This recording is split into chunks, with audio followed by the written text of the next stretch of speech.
Welcome to Mastering Flawless English. Hello. Our goal here, it's really about helping you move beyond just basic English skills. Exactly. We want to help you get to that next level. Yeah, aiming for truly native-like pronunciation, getting a handle on those trickier grammar points, building up a really strong advanced vocabulary. And ultimately, speaking English with real confidence.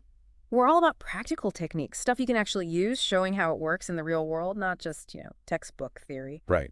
We want English to feel natural for you. And today, we're diving into something specific, a really common habit. Yes. One that can kind of hold your English back from sounding as, let's say, sophisticated as it could. Precisely. We're talking about overusing the word very. Okay, very. Why is that such a big deal? I mean, we all learn very good, very bad. We do, and they're grammatically fine, of course. Mm. But think about it. How often do native speakers really lean on very? Maybe less than you'd expect. That's a good point. Using it too much, well, it can make your English sound a little flat.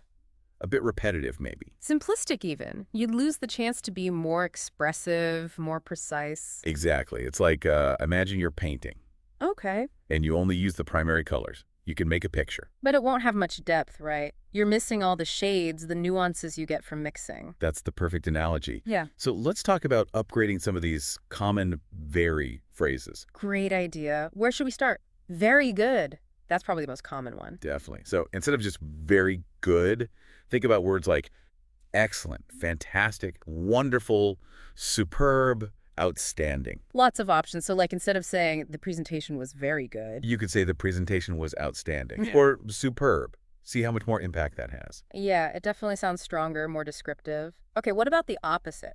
Very bad. Good one. Instead of very bad, try terrible, awful, horrendous, or dreadful. Dreadful. I like that one. Like the traffic was dreadful this morning. Exactly. It conveys a much stronger feeling than just very bad. It paints a clearer picture. Makes sense.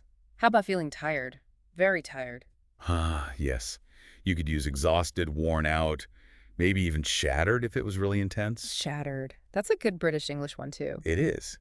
Think, after studying all night, I wasn't just very tired, I was completely exhausted or shattered. Big difference in intensity.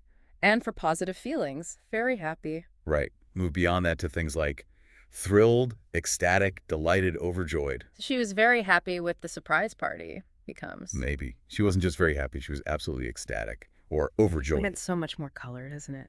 Okay, you mentioned a challenge. Ah, yes. Let's put you, our listener, to the test for a moment. Mm-hmm. How would you replace very in these? First, the water in the ocean was very cold. Ooh, okay. And a second one. How about that chocolate cake looks very tasty? Right, so very cold and very tasty. Take a sec. Got any ideas for very cold? Maybe freezing? Or frigid? Even bitterly cold. Excellent. Freezing, frigid, those work perfectly. And for very tasty. Delicious comes to mind. Scrumptious. Mouth-watering. Yes. Delicious, scrumptious, mouth-watering.